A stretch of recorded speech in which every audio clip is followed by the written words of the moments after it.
How will it be to have that experience, to be an abductee? I guess a lot of people, they won't found out ever in a whole lifetime. But of course, there is a lot of people around there in the US and the whole world actually that actually are experiencing to becoming an abductee. Most people, they are not aware of it, and a lot of people, they don't even want to know that they are, because it can be a very scary experience. For myself, I have been having close encounters since I was 2 years old. So for people that know my story, and people that don't know my story, they can go on my homepage and they can read more about it. But tonight, we are going to have Kathleen Marden with us. Hey, Kathleen. Hello. Nice to be with you. Yeah, Kathleen Marden, she's working on a book. We are not going to talk so much about that, but we are going to talk about the investigation that she has been doing. She and another doctor that I don't remember the whole name for, but she does. They have been having this mapping. Sorry, my English is terrible tonight. It's a research project. Yeah, having a big project on 500 abductees. So can you tell us more about that project, Kathleen? Yes, I'd love to. Well, I wanted to discover what the commonalities are among abductees and experiencers in general. They didn't have to be just abductees. That implies that they were taken against their will. We know that there are contactees, people who have contact because they want to. And then we know that there are some people who are having very negative experiences too. But the abductees generally aren't having super negative experiences. So Denise Stoner, who is the co-author of a book with me that we wrote in 2013, The Alien Abduction Files, and I did a study in 2012. It was a fairly small study. We had only 75 participants. 50 were experiencers or abductees, and 25 were a control group of people from the general population. We wanted to make sure that the commonalities among the abductees were not common among the general population. And so how did that end up? Go ahead. So how did that experiment end up? It ended up that we found 23 commonalities among abductees that were not common in the general population, such as having a high rate of being healed by the ETs, such as having paranormal experiences in their homes, saying that they had normal childhoods, normal adulthoods, they were stable. So we did not suspect that there was any kind of mental illness going on with these people, but that many of them were fearful. They would sleep with their bedroom lights on, for example, because they were fearful of being taken. That was one of the things that they said. But the experience itself was not like a horrible or evil experience. It was the fear. And once they found themselves on the craft, they were no longer fearful. They said something had changed about that environment. So we found some very interesting findings, and we wrote about it in our book, The Alien Abduction Files. And I also wrote about my investigation of Denise's experiences that she started having when she was 2.5 years old. Also, a multi-generational case of abduction in New Hampshire that I investigated, and 6 other cases that of a variety of different types that I had investigated.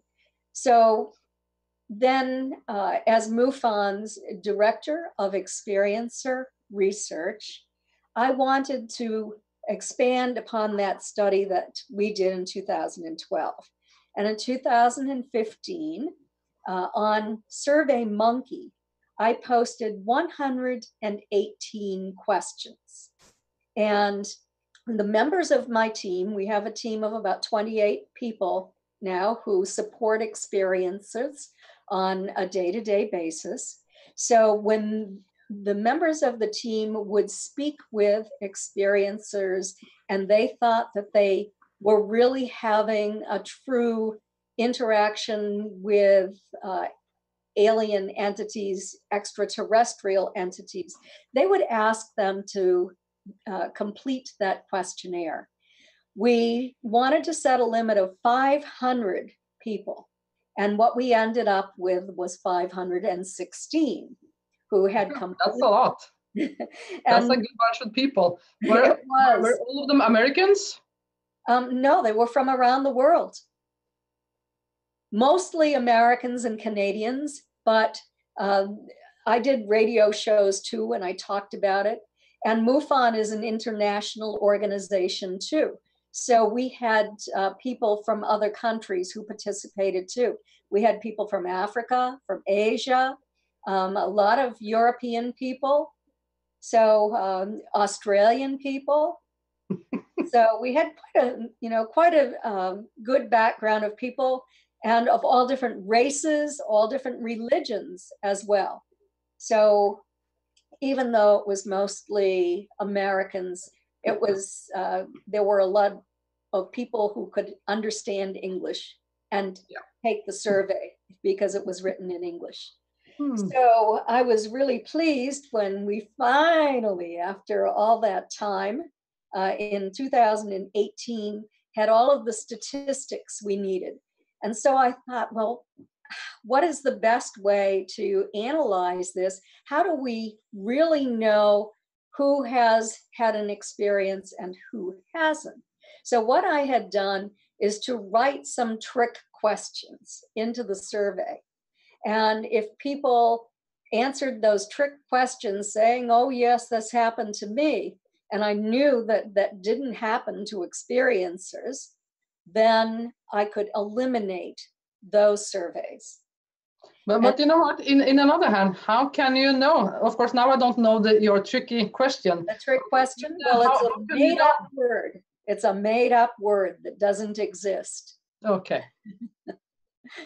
So then I thought, well, maybe I should ask Dr. Don C. Donderi if he would like to participate in this, because I knew that he had worked with Bud Hopkins, the late famous abduction researcher, and with Ted Davis, who is a psychiatric social worker from New York. And they had developed a test to determine who had alien abduction syndrome.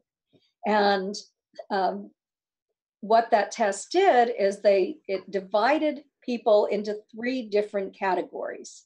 They might have been wannabes, people who knew a lot about contact phenomena, but didn't have the emotional makeup or the psychological signature of experiencers or abductees. Then there was the general population. They didn't have the emotional signature or the knowledge. And then there was the abductee group who had all of the knowledge and the emotional signature. So he agreed to administer that test to the people who participated in the survey. In the end, we had 188 who decided to take part in that phase 2 part. And of that 188, he decided to cut it off at 175, I think probably because it would be easier statistically. And he is a retired psychologist and statistician from McGill University.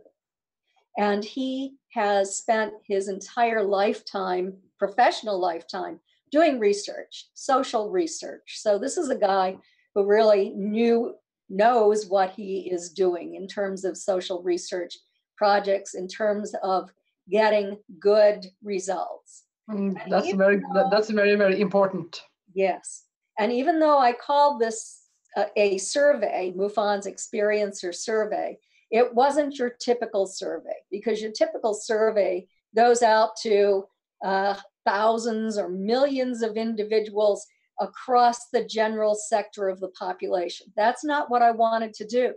I was targeting a specific group, and that group is those people who believed they were having contact with extraterrestrials.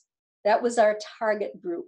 And so that was what MUFON's experiencer research team was targeting and asking to take that survey. So in the end, we had some very interesting results. When Dr. Donderi finished his work, placing everybody on a chart in categories, we found out that almost everybody was in that abductee range. They weren't wannabes, there were a few. They weren't people from the general population, but for the most part, they were not tightly clustered around the abductee target, meaning that they had all of the characteristics of abductees. So I thought, well, now what do we do?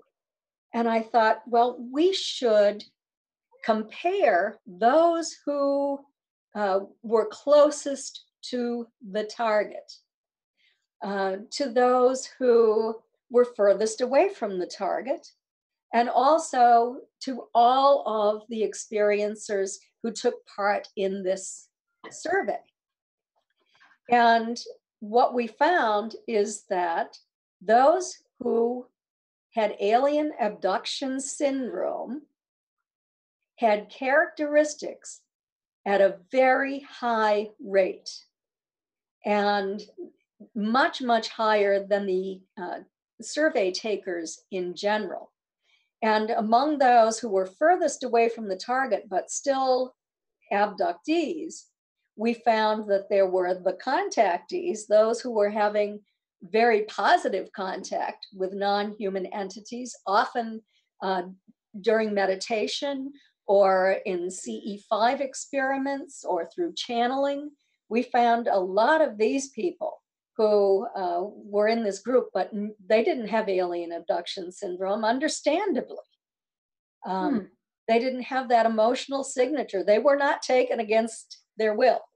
And then we found a few, only about 5, who were having extremely negative experiences that they described as evil of the worst type. And these were they were with interdimensionals. This was not contact with extraterrestrials. They were with negative interdimensionals. They had attachments, is what we determined based upon the knowledge that I have about that too, because I've been in this field a long time, and I have examined every little possibility and little part of what is going on here. So in the abductee group, we found that the majority of those abductees were taken when they were less than 20 years old. And there was a very high percentage who believed they were taken for the first time when they were 3 to 5 years old. So starting at a very, very young age. Incidentally, those people who had these really negative experiences said that they had their first contact when they were in their 50s. They were 50 years old or above. And that's totally different than people in the abductee group. We also, sorry for interrupting. For me, since I also was taken first time, I got the first visit when I was 2 years old, and I know several others were also like 3 years old when they are having visits.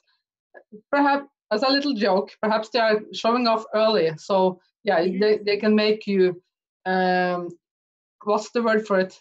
Not used to you, but you are familiar with them, so you will not be afraid later.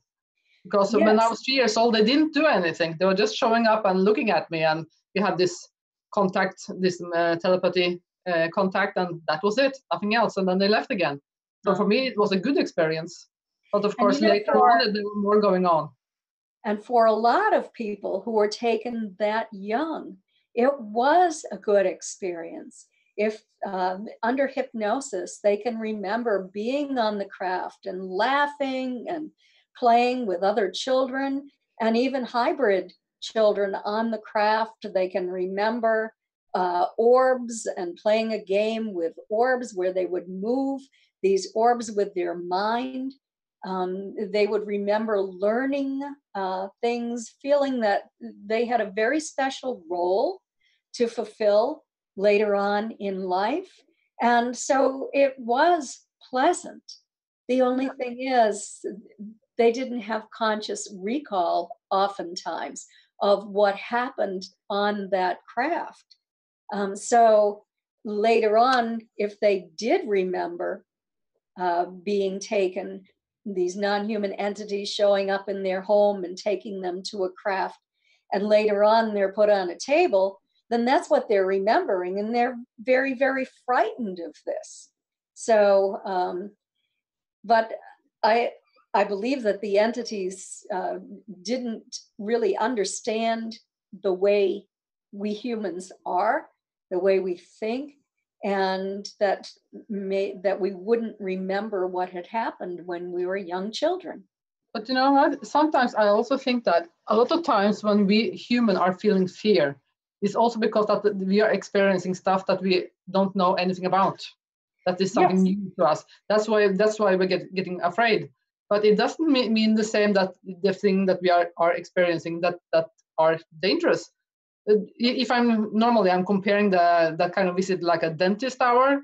Yes. Who likes to go to the dentist? The dentist is there to help you. Yes. And of course, if you were a human and you had never ever seen a dentist before in your entire life, and then you went to the dentist for the first time, you would be terrified. Mm-hmm. So, and that's one of the questions that I asked. I wanted to know about their participants' reaction to the non-human entities that they interacted with. And there was a group that said that interaction was positive, but it was only about 30% of the experiencers who believed it was positive. Almost no one said that it was really negative, but the majority said that it had both positive and negative features. And the negative part about it was that it was fear of the unknown, fear of what was going to happen, or they'd be asleep in their room and all of a sudden there's somebody in the room, they wake up, they see them, and then they had that startle effect. Something else that happened in the past that I hope no longer happens, and I am a hypnotherapist too, and a QHHT, quantum healing hypnosis technique practitioner. Something that I know used to happen in hypnosis is with untrained hypnotists, which we don't have anymore. But back then, they would, out of curiosity, hypnotize someone, because it's not difficult to learn how to hypnotize someone. They would take them through that experience of being taken. And then when the experiencer felt very, very frightened, the hypnotist would freak out and bring them up out of hypnosis. And so what would happen is that person would be left terrified. There would be those very fearful memories that were there. And that would go carry along with that person. Very unfortunately, that happened to Jenny Henderson, a woman that I wrote about in the alien abduction files, where one time when she was taken, and she was hypnotized after that, and she started to freak out, and the hypnotist just took her out of hypnosis, completely terrified. And so that remained with her. She had no support, no one to look for support. We didn't have support groups back then the way we do now. We didn't have trained hypnotherapists then the way we do now. So it wasn't good back in the early years when people who weren't qualified were conducting hypnosis with people. For me, I think that is one thing I really miss, and that is good support groups all over the globe. Because I think most of the places now, when it comes to the UFO communities, when you are having a kind of this kind of experience, and who shall you talk to? If you go to that local group, how will they meet you? Normally, they will tap you on the shoulder and say, "Okay," or hear a story, and then it's fine, and just bye bye. And yeah, they have no serious people to talk with. So in the United States, we have 2 online support groups that we make referrals to. And then we have some support groups in various states. Denise Stoner holds a support group in Orlando, Florida, which is near where I live and near where she lives. And it isn't like, okay, pat you on the back or pat you on the head. The same people come over and over again to the meetings. We give support to one another. We help each other out. None of this is, I don't believe what you're saying, or that's not what happened to me. Denise always says at the beginning, we are going to respect everybody's statement and every person in this room. They might have had an experience different from the one that you've had. But what we'll do is we'll try to help them. We'll try to assist them in a kind and caring manner. So everybody who wants to talk has the opportunity. A lot of ideas are shared, and there can be ongoing support because people connect with one another. They become friendly with one another. And it's really important to have somebody that you can just talk to. You can say anything to without being criticized. For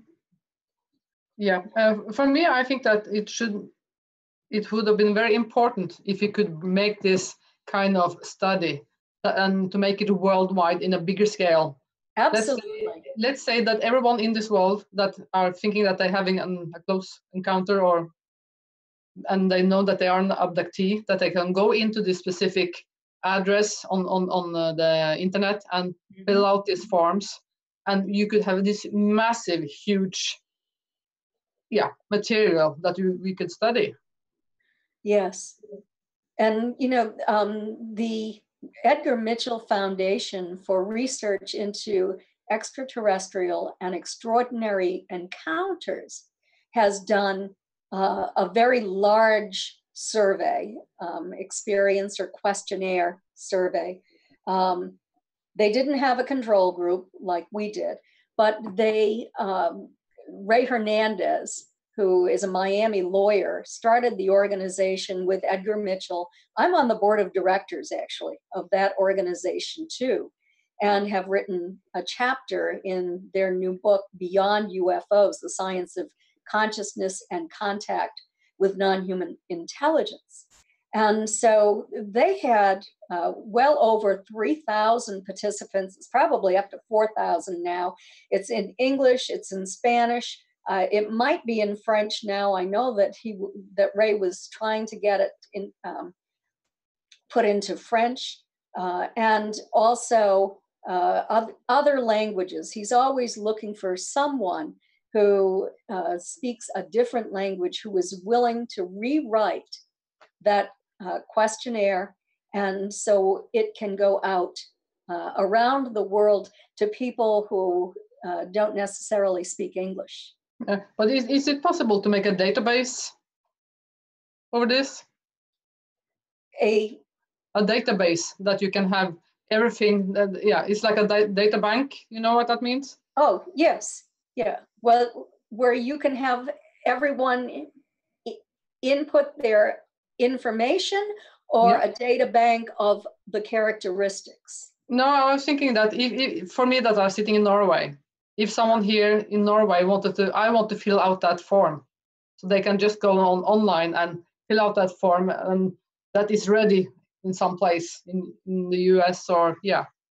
Well, I have finished the experiencer survey, but if you go to MUFON.com, MUFON.com, scroll down to Experiencer Research Team, click on Read More, and click on that. It will take you to the Experiencer Research Team's page.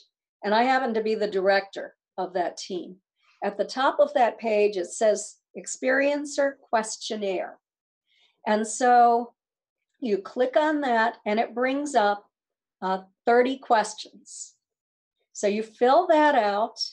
It's just yes or no. Fill that out, and that will go to Dr. George Medich, who is the assistant director of the Experiencer Research Team. He will assign one of the people on our team to speak with anyone who wants to talk to somebody in a non-judgmental manner. We have a person who covers the Germanic states on our team. Maria is on our team, and so she covers the Germanic states and pretty much all of Europe for us in the languages that she's able to speak. MUFON is international as well, but the difference between MUFON International and what we do is that they have the investigative arm. We're not the investigative arm. We're the support arm and the research arm. So that's what the Experiencer Research Team does. And I set this up just because I knew that experiencers needed support, needed help, needed help sorting out what was going on in their lives. You know, most people who contact me say, you're probably going to think I'm nuts. But this has happened. And I end up writing back and saying, you're not nuts. You know? I guess that here in Norway, most people here, if they were having this kind of experience, they have actually no one to talk to. Of course, there are a few UFO groups here, but I'm not sure if there are anyone there that are capable to having this good, deep conversation with them. And because Norway is too small for all of this. Yeah. And if you are going to a psychiatrist, not a good thing. Because normally they will just giving you a pill or this suit and put you behind bars because they have no idea what they are dealing with. And you know what? I think that it's time for the psychiatry to actually to move forward, because I think that most of the stuff that they are doing is based on old things. And I think that now we can prove that our mind is working in so many more levels than it did before, that they were when they were studying Freud and all this. So I think that the psychiatry need an update. I think so too, and I can tell you that the manual of psychiatric disorders used to list thinking that you had been abducted by aliens as a psychiatric disorder. They no longer do that. That has just recently been taken off. That is no longer considered to be a psychiatric disorder, which is a big step forward. And in the United States, we have a list of psychologists on our team for referrals. They're not exactly on the team, but we can make referrals. Not enough, unfortunately. I don't believe we have that in Norway. Yeah. No, and they know that this is real. They accept it as real. And so, unfortunately, you know, I'm right now, if there are any psychologists, psychiatrists, or psychiatric social workers in Norway, please get this going. People gather together and support one another, set up some kind of system. If you are in Norway, if you are a member of MUFON, the Mutual UFO Network, and you are a field investigator as well, please contact me and become a member of the team so we can start supporting people in Norway. I can't speak the language. Most of the people on my team can't. Maybe no one can. But what we need is a team internationally. Yeah, that's what we need. Yes, because experiencers need to feel supported. It's a wonderful feeling to know that you can just go to somebody and say, this happened to me, I'm concerned about it, and you'll get the support that you want. Or you'll hear, oh yeah, that happens to everybody who's having these experiences, that kind of thing. Yeah, I think that most people, they don't even know how bad it can actually feel, because normally if you are getting depressed or you're having any kind of problems, you always have a support system that you can go to in some way or another. But sometimes you can actually experiencing something that most people are not seeing, and then your support system then is gone. Yes. So most likely you can't tell your friends, or most likely not your family, because all of them will say that, nah, now you have been drinking, or you have been smoking, or you have been seeing something. Yeah, you just imagine that you have been seeing it, but when you know that you have seen it, or you know that you have felt it on your body, you just know. That's a big difference. So no one can actually come and tell you that, no, you didn't experience this. Very true, very true. And after Dr. John Mack passed away, the support for experiencers started to drop off. He had worked very hard at setting up a system for experiencers. And so in 2011, when the Mutual UFO Network asked me to become the director of experiencer research, they called it abduction research back then, I knew what had happened with John Mack after he died, and that it was so difficult to find a list of hypnotherapists, a list of psychotherapists, a list of support groups. So I started to work to try to find individuals. And so at conferences, I always speak to people about this. Oftentimes I have people who fit into this. They're hypnotherapists, psychotherapists, interested in this topic. And I say, would you like to join our referral network? Which is just the way it started, and the list continues to grow. I'd love to see more people in every state, but we don't have people in every state who can work with experiencers. We will get there sooner or later. We're working awfully hard to try to get there, to support experiencers, to tell people, don't listen to people who think you're crazy. That we know that this can be emotionally trying, but what can make it even more emotionally trying is when you know you've had a real event. You have conscious, continuous recall of it. You've seen these non-human entities. You've had a close encounter with a silent hovering disc. You've been taken up into that craft. When you know these things, when somebody says to you, what have you been drinking? Or they belittle you over the experience you've had, that is more traumatic. So what you've done is you've taken people who already have anxiety about this and you've put trauma on them. That makes me very, very angry when people do that.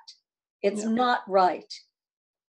I like to compare it's very easy for people to say things like that, because I think that not all the time that they are respectless, but they don't actually know what they are doing when they're saying all this stuff. But I think that it's a way to, if you're making fun of it, it doesn't look so dangerous.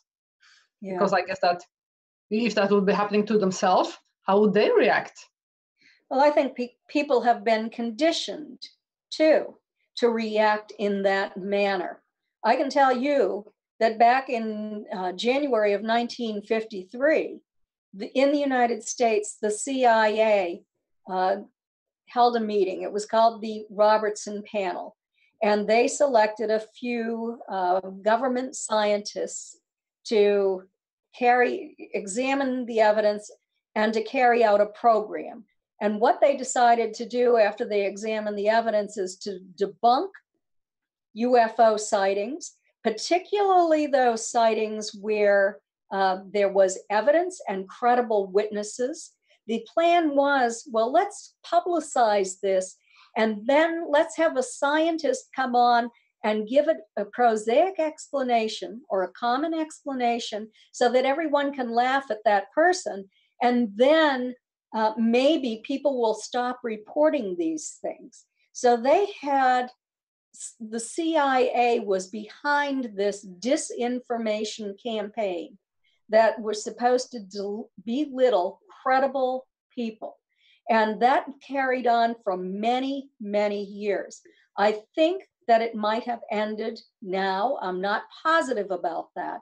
But on December 16, 2017, on the front page of the New York Times, we learned about the ATIP program, the Advanced Aerospace Threat Identification Program, that had run for 6 years in secret. It was Harry Reid, who was the Senate Majority Leader in that time frame, had been able to get funding to run this secret program to look at the evidence, to look at videos of UFOs. You might have heard about the Tic Tac UFO that was captured during a training exercise off the coast of California. There was also one off the coast of Florida. But what happened was this technology that captured these images was state-of-the-art technology. These were highly experienced pilots who were taking part in these maneuvers off an aircraft carrier. And they saw this UFO come down.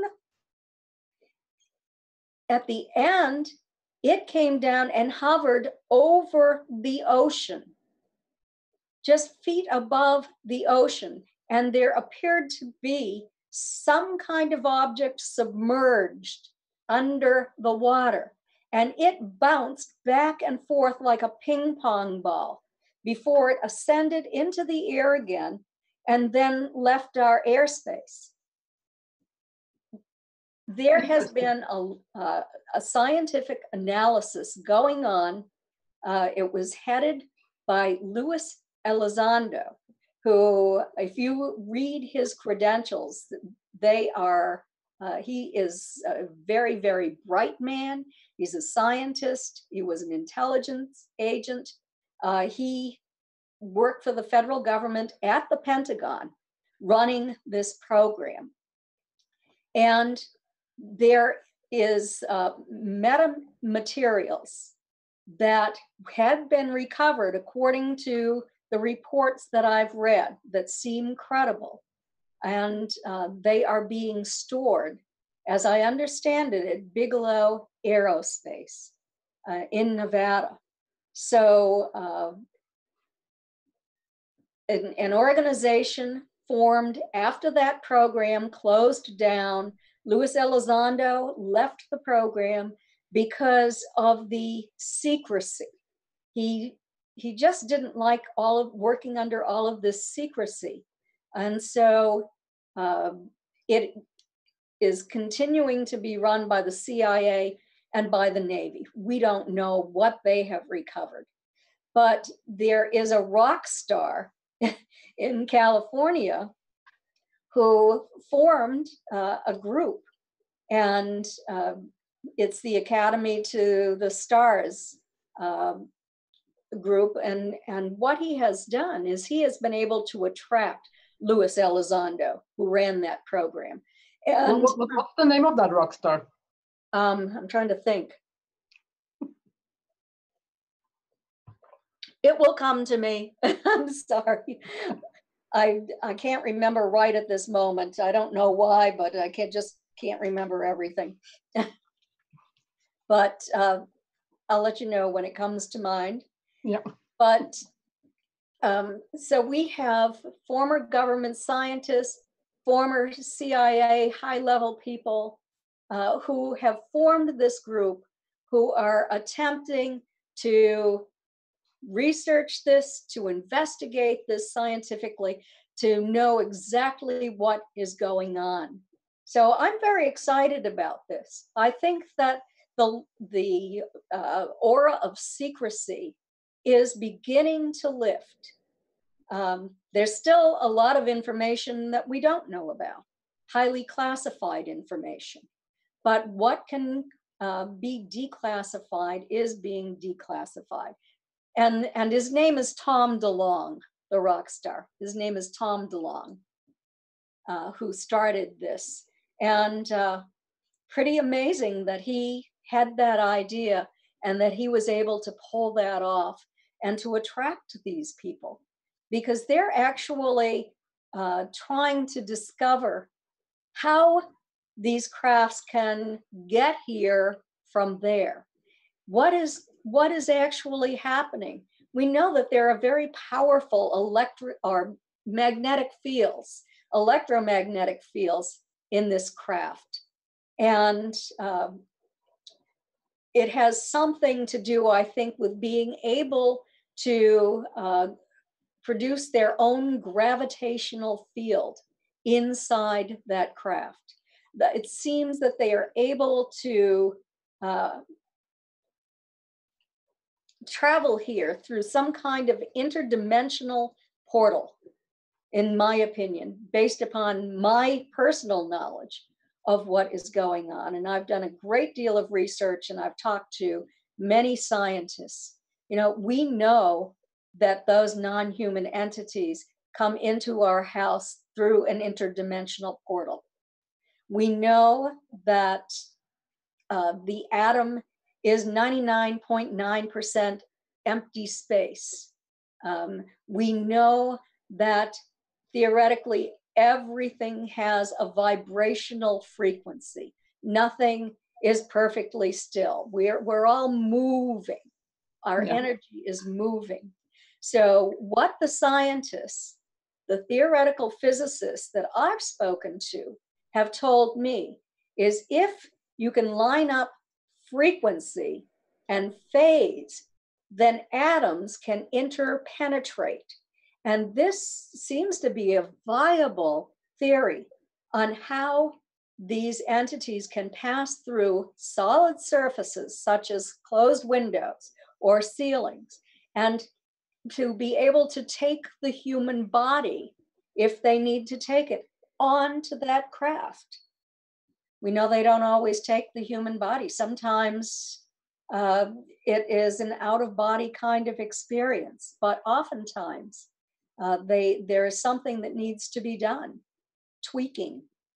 When I wrote the alien abduction files, I wrote about Jenny Henderson, who talked about being taken to a craft and always feeling a strong tingling sensation through her body.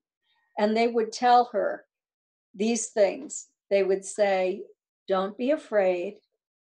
We love you. You're part of our family. And we're only trying to raise your vibrational frequency." And before, I have always liked to joke about it. Why can't they use doors? Why do they have to make it so difficult? Well, Use the doors. Well, you know what? The time is flying. I also wanted to ask you, how did you end up in this field? Oh, well, my aunt and uncle were Betty and Barney Hill, who in 1961, September 19th and into the early morning hours of the 20th, 1961, had a close encounter while they were driving through the White Mountains of New Hampshire. They were returning home from a vacation. And then my uncle actually saw these non-human entities on the craft as he stood in a field looking up at the craft through binoculars. At that point, it was only about 100 feet overhead. They heard a series of buzzing sounds on their car as he drove away because he was afraid they were going to capture him. And then they lost at least 2 hours' time, and they were in a new location.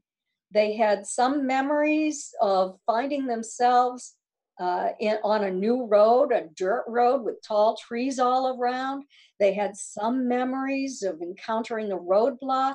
And then the next thing they knew, they're back on the highway, 35 miles away from where they were when they heard those buzzing sounds. They had lost 2 to 3 hours of time. There was physical evidence too. My Aunt Betty called my mother the day they arrived home. And I happened to be home from school in the afternoon.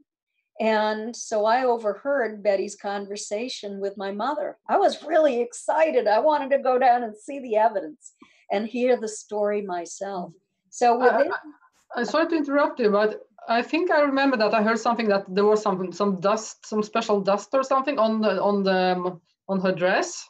Well, yes, it was that, but not only that, her dress was torn in several places. There was a zipper in the back. The stitching was torn 2 inches around the zipper. The thick zipper fabric had a 1-inch tear. The hemline was torn down on one side. The dress was torn from waist to hemline. We found out later that it was when she tried to escape, she kicked one of those escorts to try to get away, and that's what did it. When they tried to remove her dress, that's what destroyed the zipper.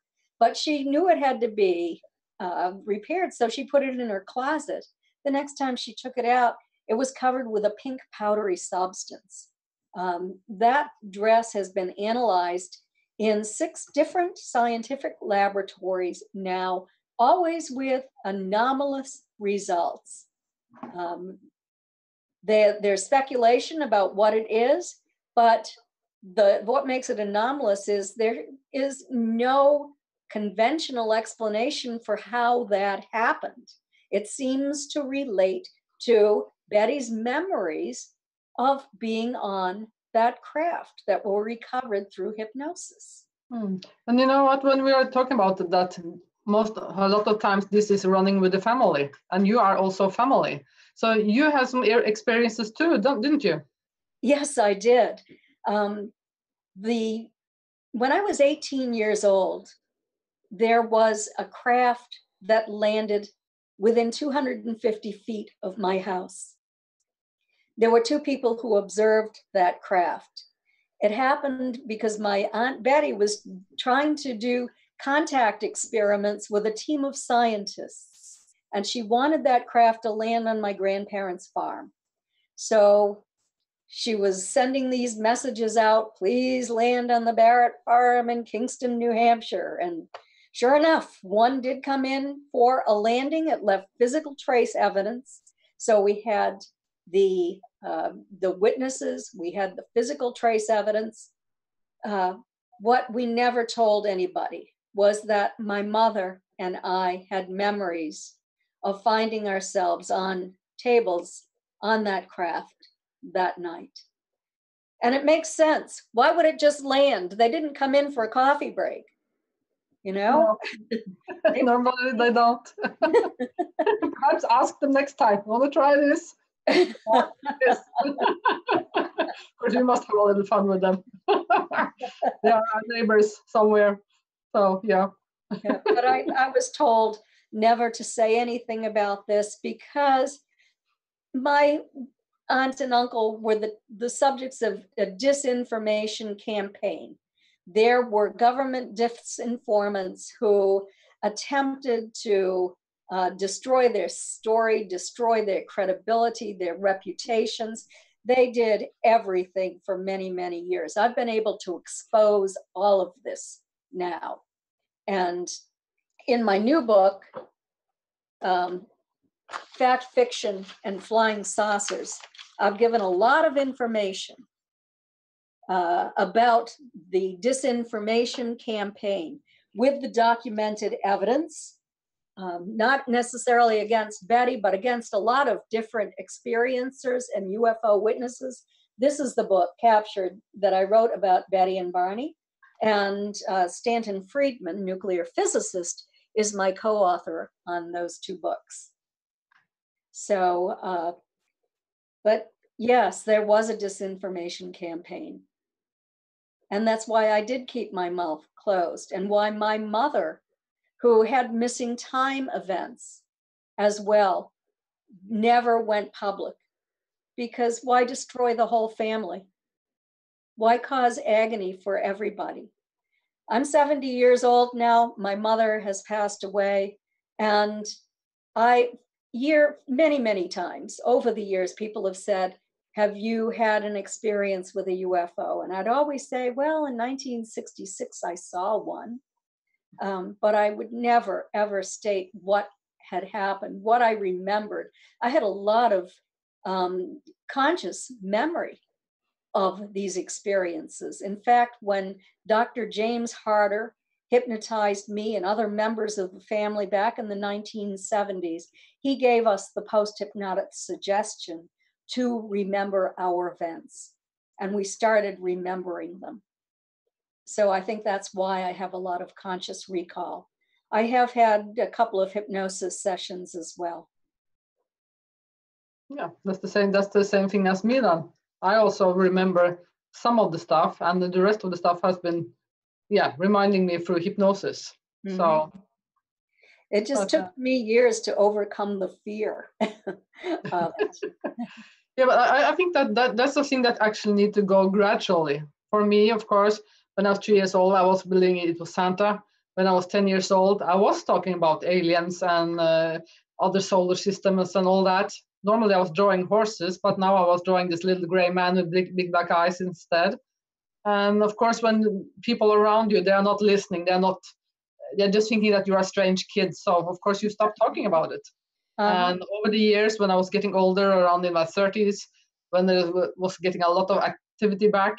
So of course, I had to say it. And over the years, you're getting more and more, how to say it, you're finding your inner strengths more and more. Because in the beginning, I remember that I was the one that was trying to convince skeptic people and using a lot of time and energy to try to tell them that but this is what happened and so on.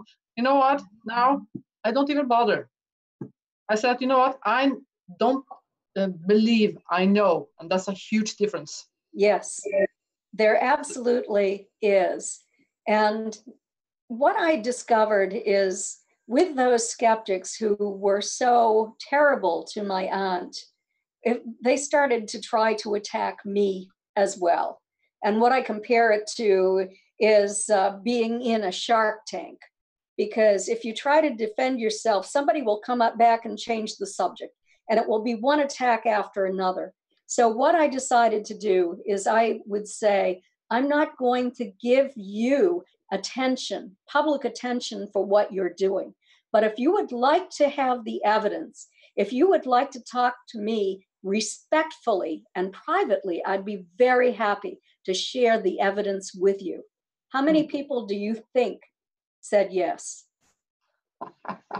I think that the skeptics, they don't dare to do it. They don't even dare to look at the facts. No, they were not interested in the facts. They were only wanting to attack. I know how it is. So normally when I'm starting my lectures, I'm also saying that, you know what? I don't care what you actually believe because I know what happened to me. So for me here, I'm not trying to convince you. I'm just here to try to tell my story. Mm-hmm. That's final. Do you consider yourself to be a spiritual person? Yeah, I will say I'm more spiritual. When people are asking me if I'm a religious, I'm saying that I'm an universalist instead, because I'm seeing things in a bigger picture. Well, you know, something that we found on the results of the survey that I was talking about with Dr. Dancy Donderi is that those who were abductees stated that they were highly spiritual. and that this experience had changed them in this way. Even though they were religious too, and maybe they did remain religious, they became highly spiritual. They became empathic too, where they developed a psychic sense of being able to feel other people's emotions. Some even able to actually sense the physical health of another person's body. So many stated that they had been healed by ETs after they had asked for healing as well. And they had developed this sense of universal awareness or universal consciousness. So that's what I'm talking about, that you are seeing things in a bigger picture. And when it comes to the sensitivity, I'm trying to, I'm spending a lot of my time alone because it's too much information going on around me when I'm stuck with a lot of people. Now I've been together with a group, many people for 2 days, and I'm completely, and that is a sign of being empathic, because you feel the emotions of everybody in that group. And almost all experiencers tell me that they just cannot do that for long. They're just completely drained afterward. So every time if I'm going somewhere for a conference or something like that, I need always to have the room at the hotel so I can have this little escape. Yes. So I can be away for an hour or so, and then I come back and be normal again. So it's important. I need to recharge my batteries because it's overwhelming with information. That's so true. And now I see that we are almost running out of time here. I will say thank you very much, Kathleen, for joining us. It was nice to see you again. And may I give my website? It's Kathleen-Marden.com. KATHLEENMARDEN.com -Marden. Thank you so much. And then I will remind all of you that take a look at our homepage and take a look into our GoFundMe project. I'm trying to raise money for fixing up 4 homes for 85 Tibetan kids. And their houses sorely need repairs. So take a look and donate a little bit, and you're doing a good deed. So hopefully we will see all of you next week. And don't forget on our YouTube page, subscribe. Then you always will see the last interview we got. So let's hopefully see you all to next week. Bye. Bye-bye. Very nice to talk with you again.